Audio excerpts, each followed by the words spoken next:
Bonjour à toutes, je vous donne rendez-vous aujourd'hui pour des conseils par rapport au soleil. Il est enfin arrivé, ce fameux soleil que l'on réclame cette année, qui vraiment se fait appeler désiré. Alors on a toute envie d'en profiter, par contre il faut quand même faire attention. Donc je vais vous parler des bienfaits et malheureusement aussi des côtés négatifs du soleil, ce qu'il faut faire et ce qu'il faut éviter par rapport à un maquillage visage, que faire si vous avez la peau grasse, etc. Voilà. Donc si vous êtes un petit peu novice dans ce domaine, écoutez bien cette vidéo, j'espère qu'elle vous apportera les conseils que vous recherchez. Alors, nous ne sommes plus au XVIIIe siècle où la peau blanche était de rigueur, où on s'en protégeait totalement. Au final, c'est elle qui avait certainement déjà raison à l'époque. Nous ne sommes plus non plus dans les années 80 où il était de rigueur de se faire cramer sur la plage à moitié nu et de revenir le plus foncé possible. Ce qui est complètement ridicule et en plus super moche au final. Non, ça fait quand même déjà 10-15 ans que, voire peut-être un peu plus même, qu'on nous demande d'être prudent vis-à-vis de ce soleil qui est de plus en plus dangereux et surtout de garder notre capital santé. C'est surtout ça le plus important. Donc, avant de vous exposer, bien entendu, je pense que tout le monde, ça c'est rentré dans la tête de tout le monde. Maintenant, jamais avant 16 heures. Bon, vous pouvez vous promener, etc. En vous protégeant avec un chapeau, des lunettes, mais pas d'exposition vraiment en plein soleil avant 16 heures. Quand il est au zénith, c'est là où les rayons vous attaquent le plus. En fonction de votre type de peau, j'ai envie de vous dire que même si aujourd'hui, si on a une peau plutôt bronzée déjà au départ, métisse, etc., on peut se protéger un peu moins. Cependant, au tout début de vos vacances ou des premiers rayons de soleil, on est toutes pareilles. On n'a pas été exposé pendant toute l'année, donc il est important de se protéger un maximum. Il ne faut pas hésiter à mettre des protections vraiment très hautes, 50, voire plus. Alors je sais que dans le commerce maintenant on trouve des choses à 60 etc. Est-ce que ça a vraiment un intérêt certain? Je n'en suis pas sûre. Je pense que c'est plus une raison marketing. Bref, quand vous atteignez vraiment la protection 50, c'est déjà très bien. Pour votre visage, c'est indéniable.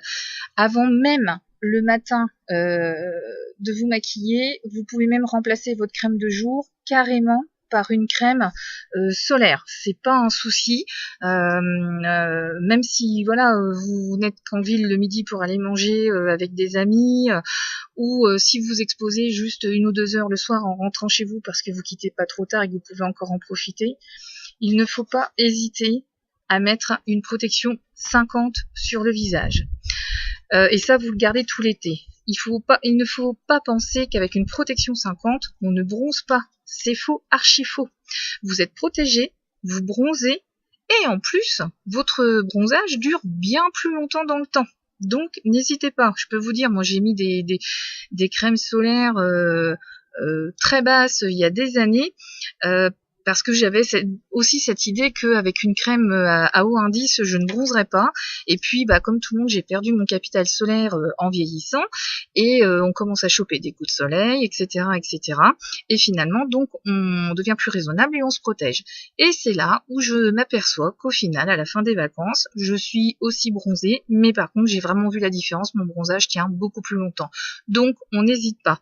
On commence par du 50 sur le corps. Ensuite, vous pouvez éventuellement descendre à 30. En dessous, faut vraiment partir très longtemps et être très bronzé, mais c'est pas la peine de descendre en dessous 30 au niveau du corps. Par contre, sur le visage, 50, 50, 50. Ok ?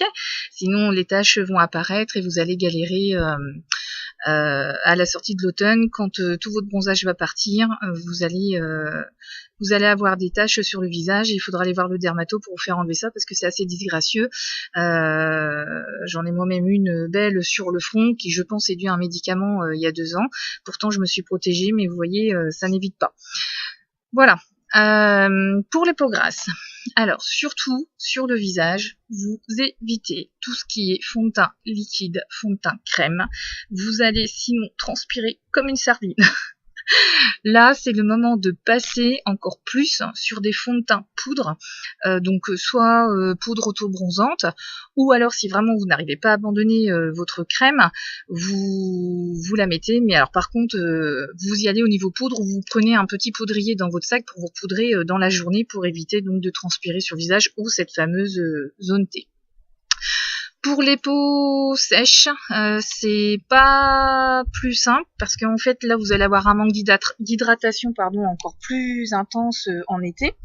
Donc là vous devez prendre absolument un fond de teint liquide, même encore plus qu'une crème, ou alors vous pouvez, si vous avez une jolie peau, partir sur de la bébé crème, ça peut vous suffire, ça va hydrater, corriger, unifier. Et voilà, ça peut suffire, pas forcément besoin de poudrer. L'auto-bronzant, je trouve que c'est quelque chose de très agréable quand vous avez une soirée pour supprimer toutes les traces que vous pouvez avoir. J'entends par là maillot de bain, bretelles de t-shirt, etc. Vous voulez mettre un joli décolleté, et là vous avez la méga trace. Je trouve ça vraiment super moche. Donc dans ces cas-là, moi ce que je vous propose, c'est de prendre un auto-bronzant léger si vos marques ne sont pas trop visibles. Par contre, si elles sont déjà bien installées, ne pas hésiter carrément à prendre un auto-bronzant. Le principe de l'auto-bronzant, c'est que en fait, le produit est identique pour tout le monde. C'est la carnation de votre peau qui va se colorer en fonction de chacune. Donc vous en avez un dans la gamme Unique qui est parfait pour ça. En plus, il dure... écoutez, vous pouvez le garder entre 4 et 8 jours, malgré les douches. Alors c'est sûr que si vous en prenez 3 par jour, il va partir plus vite que si vous en prenez qu'une, on est bien d'accord. Mais si vous voulez garder un teint vraiment allé et naturel avec cet auto-bronzant, il faut faire une retouche à peu près tous les 3-4 jours. Et je peux vous garantir que ça tient très bien et que ça ne tache pas du tout les vêtements si vous le mettez comme il faut. C'est-à-dire soit à la main, soit à l'éponge. Moi, je préfère l'éponge, ça évite les traces. Et il faut bien le laisser sécher. Voilà, tout simplement. Après, la crème teintée, donc on est sur un produit plus léger, un peu comme la bébé crème pour le visage, mais là sur le corps. Donc si vous avez de légères marques ou alors que vous êtes en tout début de bronzage, ça peut largement suffire. Et là, on est sur un produit qui part au premier lavage. D'accord? Donc dès que vous prenez votre douche, il n'y aura plus de teinte sur votre corps.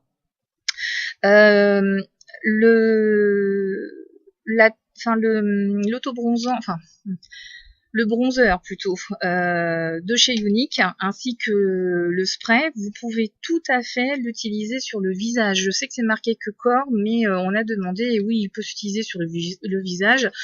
J'ai des personnes qui le font et ça se passe très très bien et ça donne vraiment un très joli teint, voire éventuellement même le mélanger à votre fond de teint habituel. Voilà.